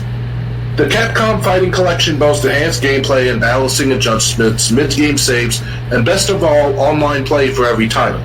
The collection even includes rollback netcode for a stable online experience. With the exception of Super Puzzle Fighter 2, each game also features a training mode. If you prefer to watch folks duke it out from the sidelines, a spectator mode is available along with the museum mode, containing over 500 pieces of concept art, design documents, and over 400 music tracks for your listening pleasure. The Capcom Fighting Collection launches June 24th for PlayStation 4, Xbox One, Switch, and PC via Steam. You can also pick up the bundle which packages this collection and the Street Fighter 30th Anniversary for $59.99. So, this isn't so much about Street Fighter, but what do you think of this Capcom Fighting bundle that's being released? It's gonna be a gold by mine right there. Everyone's gonna have their hands on it, even me, because that's the first time. I just looked it up myself on GameStop. This is gonna be the first time ever outside of Japan to feature all 5 Darkstalker games to the United States. And I have to say that's gonna be a good collection to hold on to. I'm gonna play that thing if I can as much as possible before I die. And if Street Fighter comes last, and then that's it. So I played plenty of Street Fighter when I was in the arcades and I was in junior high school and high school.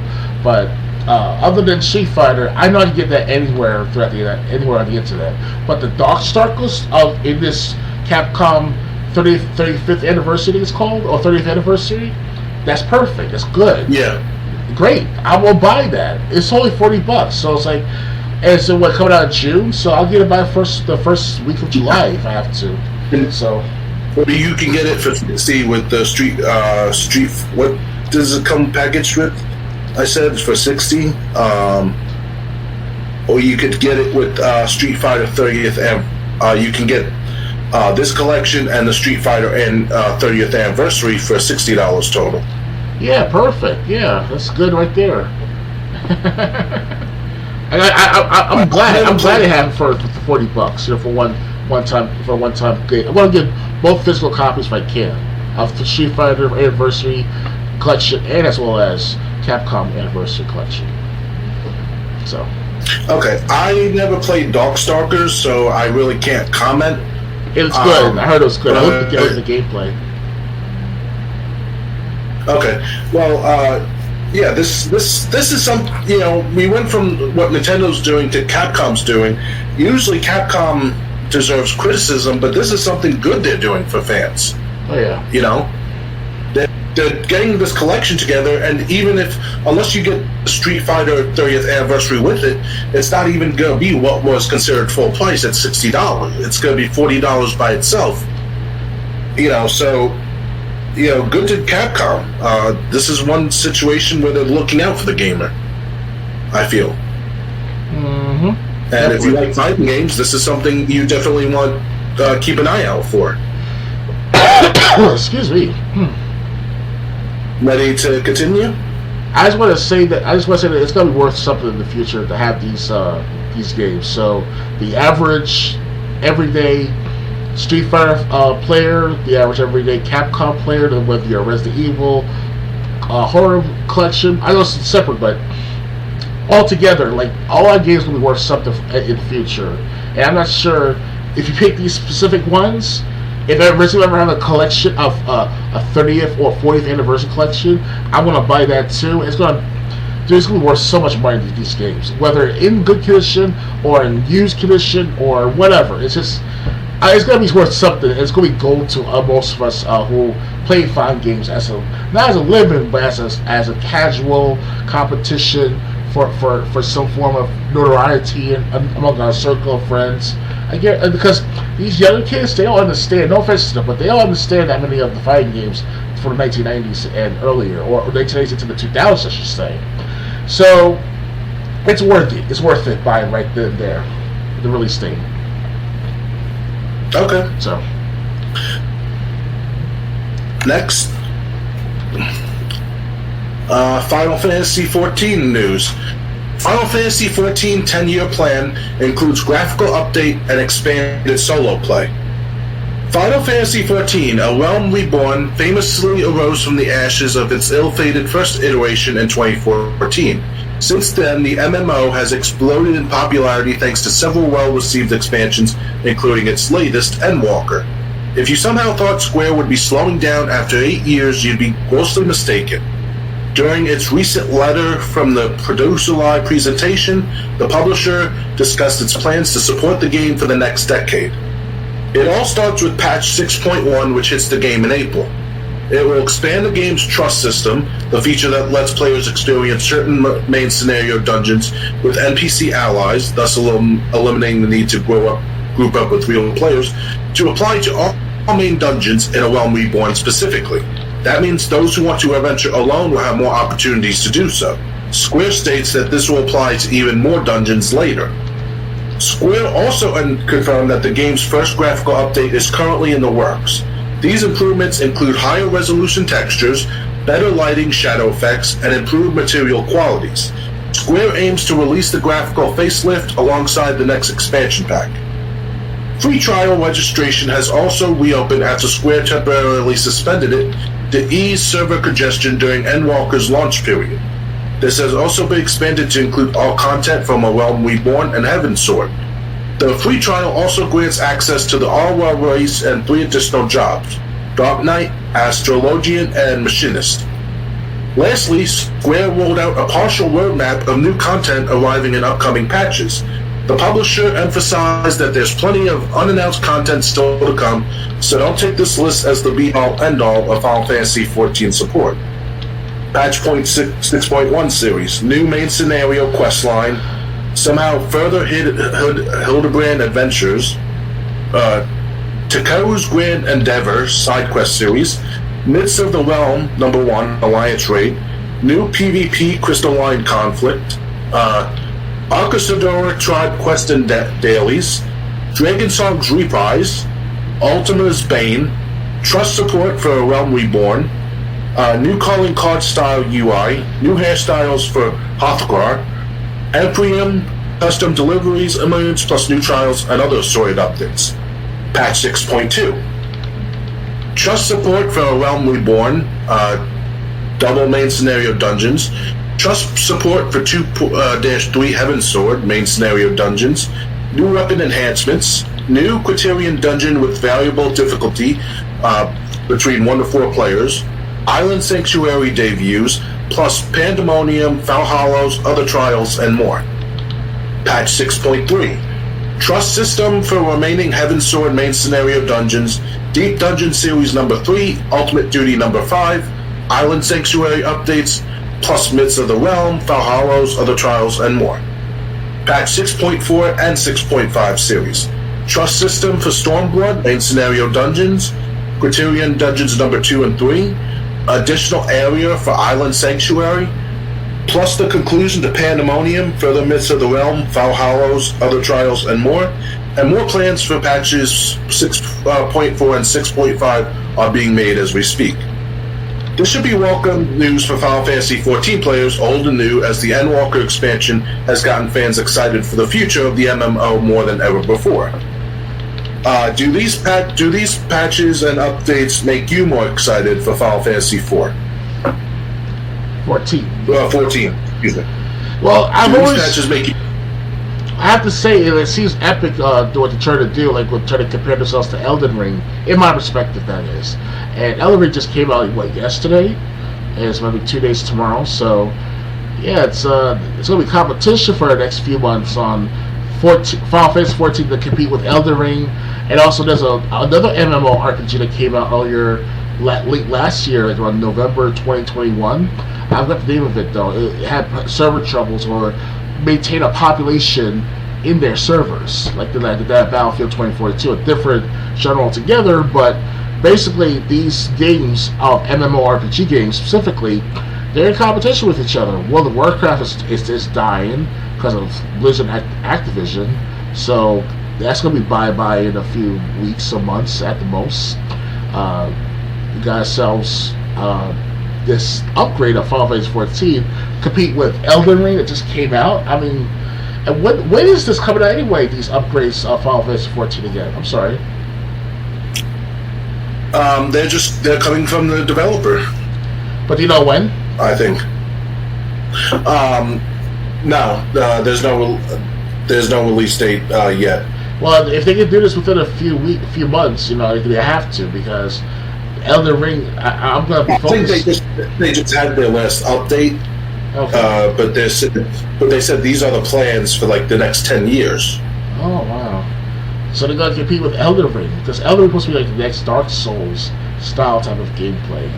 So I'm gonna try to play that and get Dark Souls as well too. So this is like a domino effect. Everyone's collapsing on each other, building up like this, over and over and over. It's like they're one-upping each other. So anything goes right now with these MMORPG games. Anything goes right now. So that's all I have to say. Yeah. So if you're a Final Fantasy 14 fan, there's a lot more content coming. At least that there's a lot more content planned. And you might not want to give up on Final Fantasy 14 yet if you've been having fun with it. And like I said, this is off the heels of something that was just released, of an update that was just released. Yeah. Everyone thought that update was going to be one and done, but no, there's plans for all this. Oh yeah. Ready to move on? Yes, indeed. Okay. Marvel's Guardians of the Galaxy undershot Square Enix's initial expectations despite strong reviews. Square Enix has released some new financial results for its first 3 quarters of fiscal year 22-23, something companies like EA and Activision Blizzard did earlier this month, and in it, the company reveals that Marvel's Guardians of the Galaxy did not meet sales expectations. This news comes alongside Square Enix revealing its quarterly results that its net sales were lower this year than the same period in the previous fiscal year, which saw the release of titles like Final Fantasy VII Remake and Marvel's Avengers on new-gen consoles. Speaking specifically to the release of Eidos Montreal Marvel's Guardians of the Galaxy, Square Enix acknowledges that it reviewed quite well. Game Informer gave it an 8.5 out of 10. However, it underperformed financially. The HD Games sub-segment launched Marvel's Guardians of the Galaxy in quarter 3. Despite strong reviews, the game sales on launch undershot our initial expectations. Square Enix says that it has been using sales initiatives that kicked off in November of 2021 to increase sales, and the company intends to work to continue to expand sales to make up for the title's slow start. Hopefully those sales can get Marvel's Guardians of the Galaxy up to expectations, even past it, because it certainly warrants a sequel that we'd like to see. Do you want to see a sequel to Marvel's Guardians of the Galaxy? Well, they have the movies, so why not, right? I like the movies of the first Volume 1 and Volume 2, so... Yeah, I never played Square Enix's game. I did play the game that came, the Telltale's game. Okay. That was great. Plus, they're coming out with a third one. I heard they're going to come with Guardians of the Galaxy Volume 3, if I remember correctly, coming out sometime this year or next year. But earliest. Yeah, so. But they're not going to do that if Guardians of the Galaxy, their game, didn't meet sales expectations. But the thing is, again, we brought this up before, I'll bring it up again, it's just, maybe they should look at it at how much they made, and keep in mind, people, like I said, many people are hurting nowadays. Yes. I haven't had a sale in my online store for like 3 weeks since my sore throat. The last sale I had came in, right before I had right before my sore throat hit. Made hell getting out the game because I was too sick to go to the post office. But I haven't had a sale since then. Yeah. and that was like the beginning of the month. So again, I don't think sales figures are the best to look at, especially with how much most people are hurting money-wise. Yeah. So, I never played Square Enix's version. I probably would not like it unless they had the same choices like Telltale had in their version. Okay. But yeah, so would I like to see a sequel? I really don't want this to. I don't really want them to base the sequel on one of the hardest times financially for most people. Yeah. That's not a clear indication. That's like going to a hater and saying, "Hey, what'd you think of my game?" Your game sucked. Okay, that's a public opinion. Thank you. No. A lot more people will probably, but the thing is, Square Enix, they should be considering. I don't know if there's a demo out, like on Xbox Live or PlayStation Plus or whatever. But if there isn't, they should have that. They should get that out there.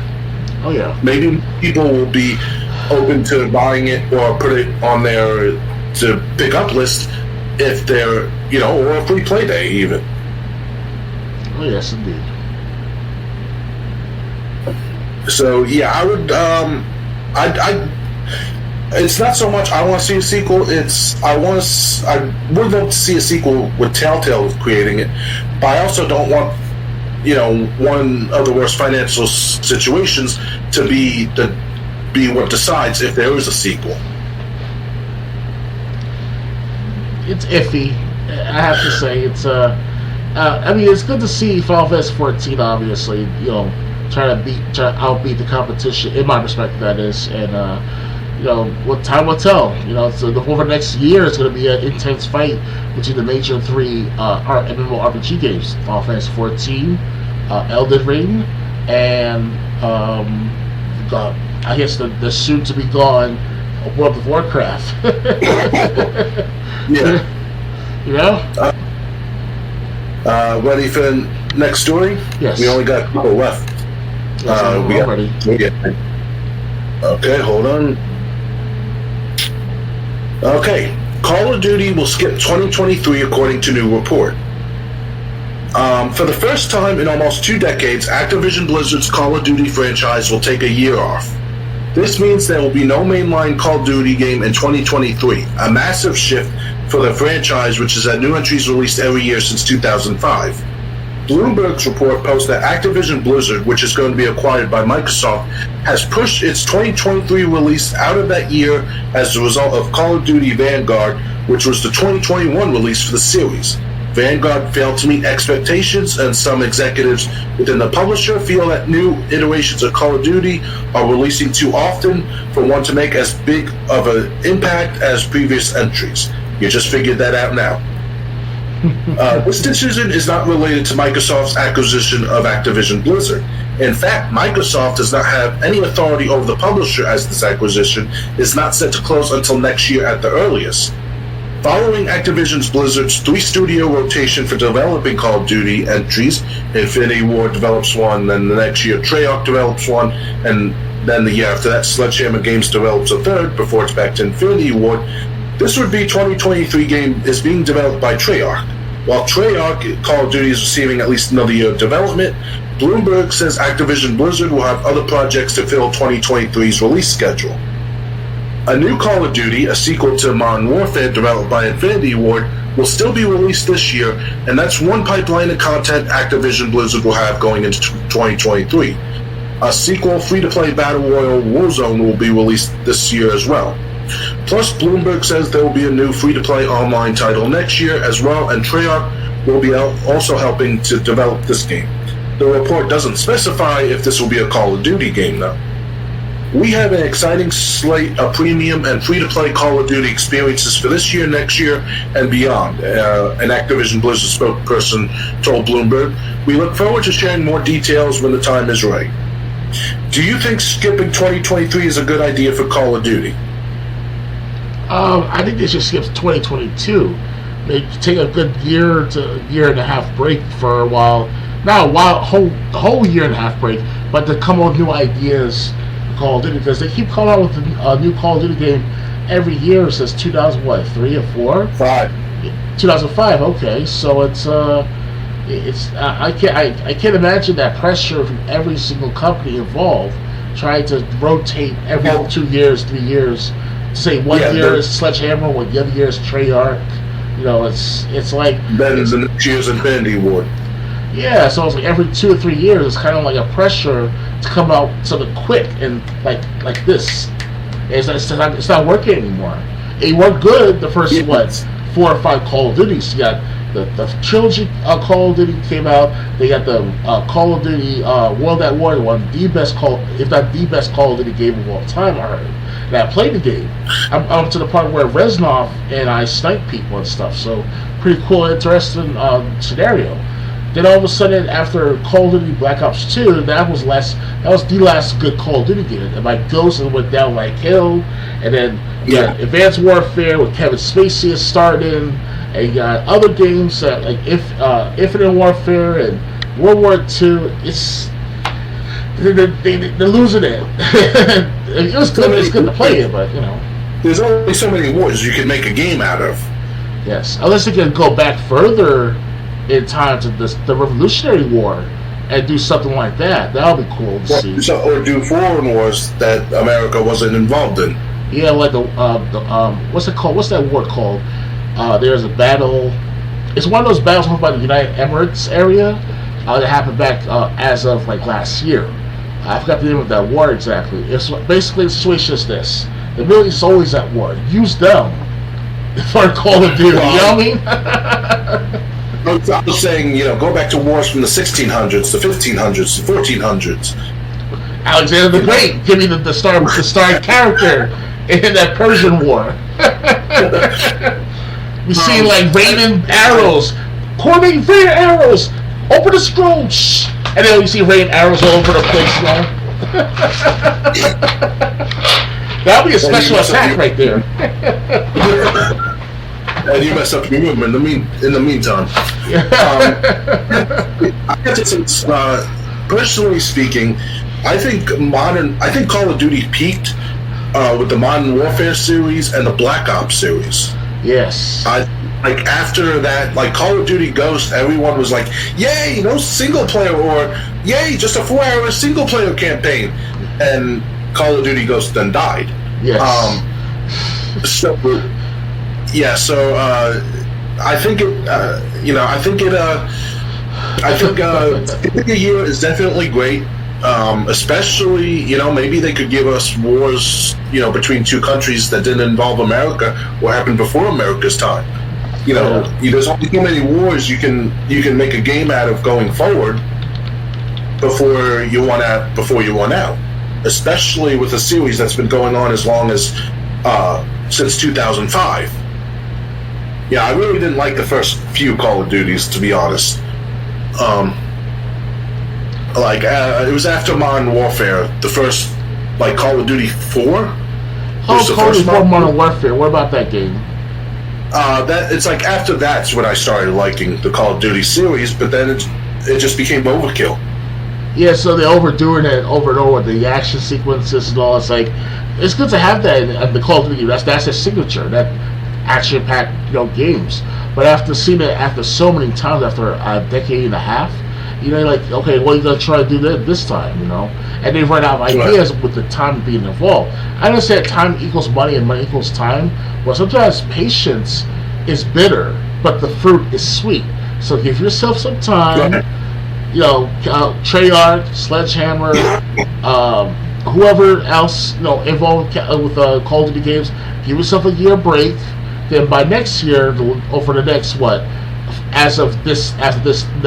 the next winter coming, winter 2022 to 2023, then you focus on Call of Duty again and start with, let's say, Sledgehammer, because they haven't made a game in about a year now, 2 now. So that's on my check. Yeah. So. But the thing is, the developers are still making games. It might not be a Call of Duty game. Yeah. So I think a year break could be beneficial because, like you said, it's just people were not happy with Vanguard from what I heard, and they seem to be losing more and more people every year with every new release. Yeah. So this could help them, and hopefully then hopefully they do come back with something that knocks people's socks off after that break. Oh yes, definitely. Ready to move on? Yes. Okay. March Xbox Games with Gold includes The Flame in the Flood, SpongeBob's Truth or Square, and more. With February soon coming to a close, it's time for another round of Xbox Games with Gold, and Microsoft has announced the 4 games subscribers will be getting starting next week. As is usual, players will be getting 2 Xbox One, Xbox Series games, and 2 360 games. They are The Flame in the Flood, Street Power Soccer, Sacred 2 Fallen Angel, and SpongeBob's Truth or Square. The Flame in the Flood is about a girl, her dog, and their journey on foot and by raft through the backwaters of post-societal America. In order to survive and continue progressing forward, you'll need to scrounge up resources, craft tools, remedy injuries and other afflictions, and avoid the vicious wildlife that wants to make you dinner. It has a retail value of $19.99 and will be available from March 1st to March 31st. Street Power Soccer is an action-packed soccer game all about showing off your stylish moves, featuring over-the-top tricks and game modes, plus multiple playgrounds to play the game on. If you're a fan of soccer, this game might be for you, as a retail value of $29.99 and will be available for Xbox subscribers with Gold from March 16th to April 15th. Sacred 2 Fallen Angel is a 360 game where players must choose to either embark on the Light or Shadow campaign in an attempt to heal the land of Ancaria or intensify the ensuing chaos. The game blends solo and multiplayer gameplay with its numerous quests, characters, adventures, and combat. Sacred 2 has a retail value of $19.99 and will be available from March 1st to 15th. The final game in the March Games with Gold lineup is SpongeBob's Truth or Square. In this 360 game, SpongeBob SquarePants has lost the secret Krabby Patty formula. You and his Bikini Bottom friends will need to use Plankton's memory machine to retrace SpongeBob's happiest moments in life in order to find the formula and secure it once more. This game has a retail value of $19.99 and will be available from March 16th to March 31st. Are you excited for this month's lineup? I want to just say towards the SpongeBob game because I kind of grew up on SpongeBob. As you yourself too. We were 12 when SpongeBob came out for the animation show, that is, and there's some good memories of that show. Especially the first 4 seasons were the best ones for what I experienced. That is, that's what I hear too. At the same time, that was the golden years of SpongeBob SquarePants to watch. But over the years, some become a little bit overzealous with their creativity, and obviously the owner or the creator of SpongeBob died not too long ago, and rest in peace his soul. And it's I want to see the good. I want to have a good game experience with the SpongeBob game. Even though I am too old for SpongeBob, but it's always like it's a childhood thing, it's a nostalgia. So. Okay, I'm not going to lose my top like I did with January's picks, which were god awful. February's really wasn't much better either. But the thing is, I do want to go over these games. The Flame in the Flood sounds interesting. Street Power Soccer sounds like a soccer game getting the NFL Street formula. Okay. The Sacred 2 sounds interesting. And SpongeBob's Truth or Square, I think I might have played that game before, or it might have been a Bikini Bottom game. It was for the GameCube. Mm-hmm. I played a couple levels, and I wasn't hating it. It was a good it was a fun platformer. So, while these 4 games are obscure, I never heard of them before, except maybe for the SpongeBob one. These games, at least they sound interesting. So I'm interested in most of them. Maybe the soccer one I'll play once and that's it. But I'm interested. But like I said, I'm interested in all four. This is like a selection. While there's no AAA game, like we discussed when we were going over January's awful choices. These are games that I would at least give a chance. These are games that I at least could be like, all right, Flame in the Flood and the other 360 game, Sacred 2 Fallen Angel, those sound cool. I expect SpongeBob to be another fun platformer, so that sounds fine.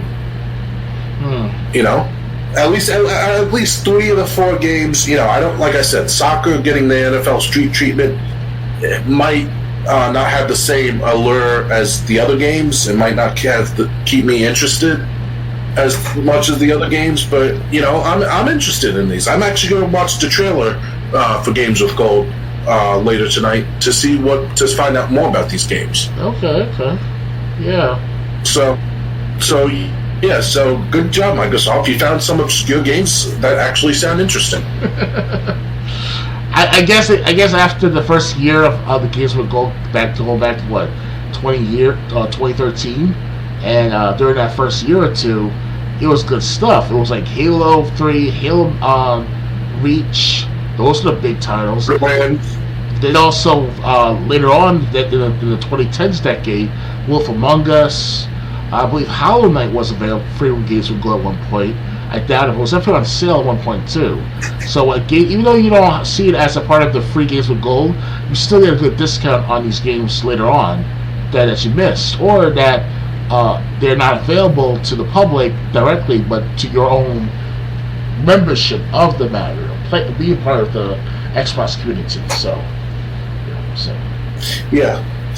again, it sucks that there's no AAA game, but like I said, 3 of the 4 games I'm expecting to at least have some fun with. It really depends what Flame in the Flood and Sacred 2 Fallen Angel really have to offer. If even one of them is good, that's going to be worth it. And like I said, I'm expecting a fun platformer from SpongeBob. Oh yes. So, yeah, that's my thoughts. Ready for the final topic? Indeed. Okay. These are the THQ Nordic games playable on Steam Deck at launch. Valve Steam Deck launches today, which this article was written yesterday, meaning its first wave of customers will soon be gaming on a shiny and very large handheld PC and looking for things to play. The device can't play every title, and Steam recently rolled out new library categories to better label which of your games work on the deck and which don't. Publisher THQ Nordic has assisted on this front by revealing which of its many titles are playable on Steam Deck at launch. In a press release, THQ has listed the following titles as Steam Deck verified. That means they're fully functional on the handheld.